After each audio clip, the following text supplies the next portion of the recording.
আসসালামু আলাইকুম, স্বাগত জানাচ্ছি বাংলা সংবাদে। শুরুতেই সংবাদ শিরোনাম। বাংলাদেশের সর্বশেষ গুরুত্বপূর্ণ আপডেট সংবাদে আপনাকে স্বাগত। শুরুতেই সংবাদ শিরোনাম, পরে বিস্তারিত। প্রথমে জানাবো, গাজীপুরে সাংবাদিক তুহিন হত্যা, কেটু মিজান সহ গ্রেপ্তার ৭। গাজীপুরে সাংবাদিক আসাদুজ্জামান তুহিন মিয়া হত্যা মামলায় ৭ জনকে গ্রেপ্তার করেছে পুলিশ। আজ বিভিন্ন স্থানে অভিযান চালিয়ে তাদের গ্রেপ্তার করে গাজীপুর মেট্রোপলিটন পুলিশ। এরপর জানাবো, পার্বত্য ৩ জেলায় বছরে ৭০০ কোটি টাকা চাঁদাবাজি। পার্বত্য ৩ জেলা থেকে প্রতিবছর ৭০০ কোটি টাকার বেশি চাঁদাবাজি হচ্ছে। ব্যবসায়ী এবং ব্যক্তিদের কাছ থেকে এই টাকা আদায় করে পাহাড়ের বিভিন্ন সশস্ত্র সংগঠন। তারা এরপর ওই টাকা দিয়ে সেনাবাহিনীর বিরুদ্ধে বিভিন্ন অস্ত্রশস্ত্র কিনে তারা অভিযান চালাতে শুরু করেছে। এদিকে আসন্ন নির্বাচন দেশে বিদেশে একটি দৃষ্টান্ত রূপ দেবে পুলিশ, বললেন ডিএমপি কমিশনার। আগামী ফেব্রুয়ারিতে জাতীয় নির্বাচন অনুষ্ঠিত হবে। প্রধান উপদেষ্টার নির্দেশনা অনুযায়ী নির্বাচনকে গ্রহণযোগ্য এবং নিরপেক্ষ করতে ইতিমধ্যেই কাজ শুরু হয়েছে বলে জানিয়েছে ঢাকা মেট্রোপলিটন পুলিশ ডিএমপির কমিশনার শেখ মোহাম্মদ সাজ্জাদ আলী। এদিকে জনগণের রায়ে কল্যাণ রাষ্ট্র গড়তে চায় বিএনপি, বললেন তারেক রহমান। জনগণের রায়ে একটি কল্যাণ রাষ্ট্র গড়তে চায় বিএনপি, এই কথা বলেছেন দলের ভারপ্রাপ্ত চেয়ারম্যান তারেক রহমান। বিএনপির সঙ্গে যুগপৎ আন্দোলনে থাকা দলগুলোর সঙ্গে মতবিনিময়ে কথা বলেছেন তিনি। আরেক আলোচনা সভায় বিএনপির সিনিয়র যুগ্ম মহাসচিব রুহুল কবির রিজভী অভিযোগ করে বলেছেন, কলকাতায় অফিস খুলে দেশবিরোধী কর্মকাণ্ড চালাচ্ছে হাসিনা। এবং সর্বশেষ জানাবো, হলে ছাত্র রাজনীতি নিষিদ্ধ থাকবে বলছে ঢাবি উপাচার্য।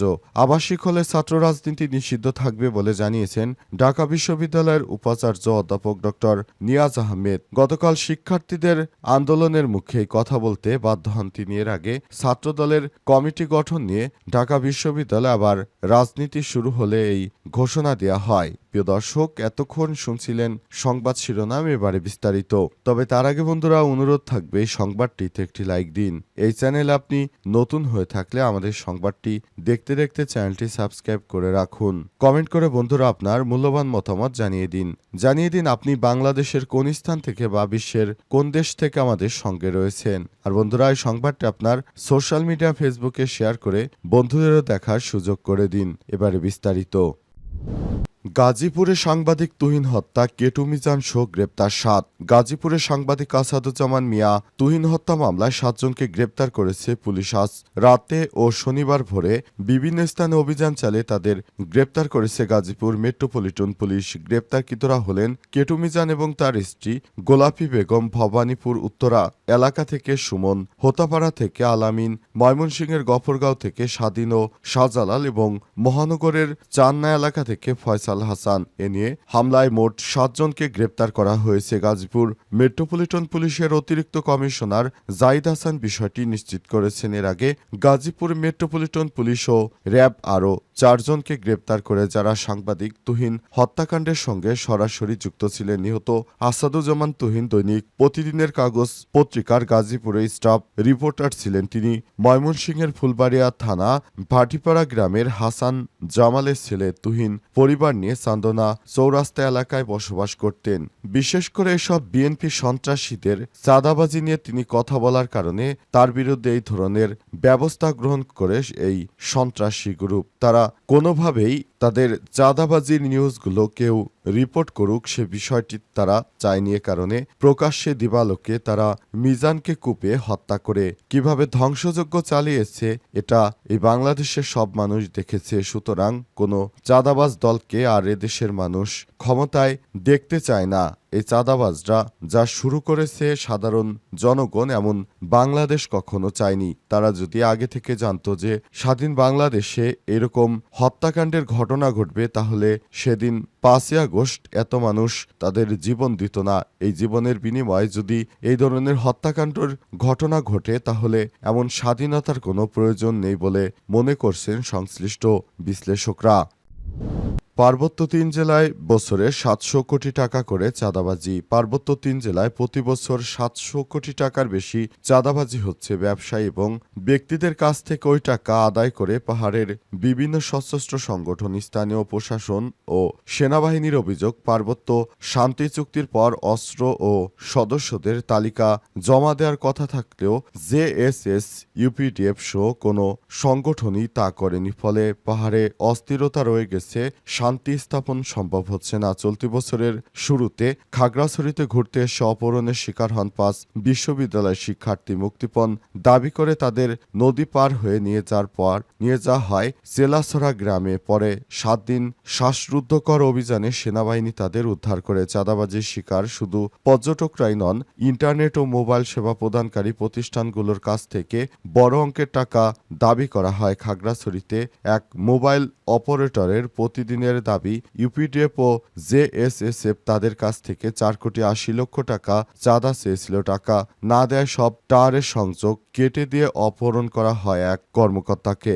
এক সশস্ত্র সংগঠনের সদস্য চ্যানেল 12-24কে বলেছেন, পাহাড়ে আমাদের এখানে সমতলের ব্যবসায়ীরা ব্যবসা করতে চাইলে চাঁদা দিতে হবে। মোবাইল অপারেটর হোক বা যেই হোক না কেন, মোবাইল অপারেটর কোম্পানি থাকা না থাকা দেওয়ার কারণে তাদের টাওয়ার সংযোগ কেটে দিয়েছে। আমরা পর্যটক ও ব্যবসায়ীরাও চাঁদা ছাড়া রেহাই পায় না। খাগড়াছড়ি থেকে সাজেক ভ্যালির সব হোটেলে নিয়মিত চাঁদা দিতে হচ্ছে। গোয়েন্দা তথ্য বলছে, পার্বত্য জেলা থেকে বছরে ৭০০ কোটি টাকার বেশি চাঁদা দিতে হয়। বছরের শুরুতে এদেশে পাচারের উদ্দেশ্যে জড়ো করা অস্ত্র, গোলাবারুদের বড় ৫টি চালান জব্দ করে প্রতিবেশী দেশের পুলিশ।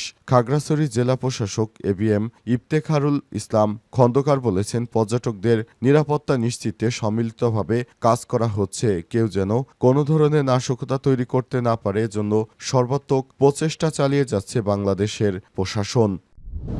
আসন্ন নির্বাচনকে সামনে রেখে দেশে বিদেশে একটি দৃষ্টান্ত রূপ দেবে পুলিশ, বলছে ডিএমপি কমিশনার। আগামী ফেব্রুয়ারিতে জাতীয় নির্বাচন অনুষ্ঠিত হবে। প্রধান উপদেষ্টার নির্দেশনা অনুযায়ী নির্বাচনকে গ্রহণযোগ্য এবং নিরপেক্ষ করতে ইতিমধ্যেই কাজ শুরু হয়েছে বলে জানিয়েছেন ঢাকা মেট্রোপলিটন পুলিশ ডিএমপির কমিশনার শেখ মোহাম্মদ সাজ্জাদ আলী। রাজধানীর রাজারবাগে বাংলাদেশ পুলিশ অডিটোরিয়ামে শুক্রবার ৮ই আগস্ট বিকাল ৪টায় বর্তমান পরিস্থিতিতে বাংলাদেশ পুলিশ বাহিনীর সদস্যদের ভূমিকা শীর্ষক বিশেষ ব্রিফিংয়ে তিনি এই কথা জানান। ডিএমপির কমিশনার শেখ সাজ্জাদ আলী প্রকাশ করে বলেছেন, বাংলাদেশ পুলিশ পেশাদারিত্ব ও নিরপেক্ষতার সঙ্গে দায়িত্ব পালন করে আসন্ন নির্বাচনে দেশের অভ্যন্তরে ও বিদেশে একটি দৃষ্টান্ত রূপান্তর করবে। ডিএমপির কমিশনার আরও উল্লেখ করে বলেছেন, গত বছরে মেট্রোপলিটন পুলিশ ব্যাপক ক্ষয়ক্ষতির শিকার হয়েছে। এ সময় পুলিশ বাহিনীর ভঙ্গুর অবস্থা থাকলেও বর্তমানে অনেকটাই পেশাদারিত্ব ফিরে পেয়েছে তারা। তিনি আরও এই পেশাদারিত্ব উন্নত করার মাধ্যমে দেশ ও জাতির সেবা অব্যাহত রাখার আহ্বান জানান। অনুষ্ঠানে প্রধান অতিথি হিসেবে উপস্থিত ছিলেন স্বরাষ্ট্র মন্ত্রণালয়ের সিনিয়র সচিব নাসিমুল গনি। সভাপতিত্ব করেন ঢাকা মেট্রোপলিটন পুলিশ ডিএমপির কমিশনার শেখ সাজ্জাদ আলী। প্রধান অতিথির বক্তব্যে নাসিমুল গনি পুলিশের প্রতি সদস্যকে আহ্বান জানান, অহংকার, লোভ, হিংসা পরিচর্যা ও অন্ধ অনুগত্য বর্জন করে জনগণের সঙ্গে সুবিচার ও সদয় ব্যবহার করার জন্য। তিনি বলেন, পুলিশের প্রত্যেক সদস্যকে উদ্ভাবনী কার্যক্রম হাতে নিতে হবে। এ সময় তিনি ধর্মীয় এবং আইনগত দৃষ্টিকোণ থেকে পুলিশের পেশাদারিত্ব ও দায়িত্ব পালনের গুরুত্ব তুলে ধরেছেন। স্বরাষ্ট্র মন্ত্রণালয়ের সিনিয়র সচিব সুরা সোয়াদ এর ২৬ নম্বর আয়াত উল্লেখ করে বলেছেন, হে দাউদ, আমি তোমাকে পৃথিবীতে খলিফা বানিয়েছি, সুতরাং মানুষের মাঝে ন্যায় বিচার করো এবং ব্যক্তিগত খেয়াল খুশি অনুসরণ করো না, নইলে তা আল্লাহ তোমার পথ থেকে সরিয়ে দেবে। অনুষ্ঠানে ডিএমপির অতিরিক্ত কমিশনার অ্যাডমিন ফারুক আহমেদ পুলিশের দায়িত্ব কর্তব্য সম্পর্কে বক্তব্য রাখেন। হলে ছাত্র রাজনীতি নিষিদ্ধ থাকবে বলছে ঢাবি উপাচার্য। আবাসিক হলে ছাত্র রাজনীতি নিষিদ্ধ থাকবে বলে জানিয়েছেন ঢাকা বিশ্ববিদ্যালয়ের ঢাবি উপাচার্য অধ্যাপক ডক্টর নিয়াজ আহমেদ খান। গত দিবাগত রাত ২টার দিকে উপাচার্যের বাসভবনের সামনে আন্দোলনরত শিক্ষার্থীদের এমনটা জানান তিনি। এর আগে ঢাবির সব হলে ছাত্রদলের কমিটি ঘোষণাকে কেন্দ্র করে গভীর রাতে বিক্ষোভে নামেন শিক্ষার্থীরা। এদিন রাত ১২টার পর কমিটি ঘোষণার প্রতিবাদে বিক্ষোভ করেন মাস্টারদা সূর্য সেন হল, মহসিন হল, রোকেয়া হল সহ বিভিন্ন হলে শিক্ষার্থীরা এ সময় 1, 2, 3, 4 পলিটিক্স নো মোর সহ নানা স্লোগান দেন। শিক্ষার্থীরা পরে বিশ্ববিদ্যালয়ের হলপাড়া থেকে মিছিল নিয়ে টিএসসির সামনে জড়ো হন। তারা পরবর্তীতে উপাচার্যের বাসভবনের সামনে অবস্থান নেন। শিক্ষার্থীরা এক পর্যায়ে রাত 2টার দিকে শিক্ষার্থীদের সঙ্গে কথা বলেন ঢাবি উপাচার্য অধ্যাপক ডক্টর নিয়াজ আহমেদ খান। তিনি জানান, গত বছরের 17 জুলাই হলে ছাত্র রাজনীতি নিষিদ্ধ করার যে সিদ্ধান্ত নেওয়া হয়েছিল তা বহাল থাকবে। এই নীতিমালার অধীনে স্ব হল প্রশাসন প্রয়োজনীয় ব্যবস্থা নেবে। এ সময় ছাত্রদলের ঘোষিত কমিটি নিয়ে সংগঠনটির নেতাদের সঙ্গে আলোচনা করবেন বলেও জানান তিনি। তবে এই ঘোষণা প্রত্যাখ্যান করে হলে রাজনীতি সম্পূর্ণ অবসান চেয়ে 6 দফা দাবি ঘোষণা করেন আন্দোলনরত শিক্ষার্থীরা। তাদের দাবিগুলো হলো: 1. কোন কমিটি দেয়া হলো, কেন কমিটি দেয়া হলো উপাচার্যকে তার জবাব দিতে হবে। 24 ঘন্টার মধ্যে ছাত্রদল, শিবির, বাকসাস ও বামস হল এক্সিটিং বিদ্যমান গুপ্ত কমিটি বিলুপ্ত করতে হবে। 3. বিশ্ববিদ্যালয় হল একাডেমিক এরিয়ায় রাজনীতির সব কর্মকাণ্ড নিষিদ্ধ করে ছাত্র রাজনীতি পূর্ণাঙ্গ রূপরেখা দিতে হবে। 4. 24 ঘন্টার মধ্যে সব হল কমিটি বিলুপ্ত করতে হবে। 5. হল প্রবেশদের ব্যর্থতার দায় স্বীকার করে ক্ষমা চাইতে হবে। 6.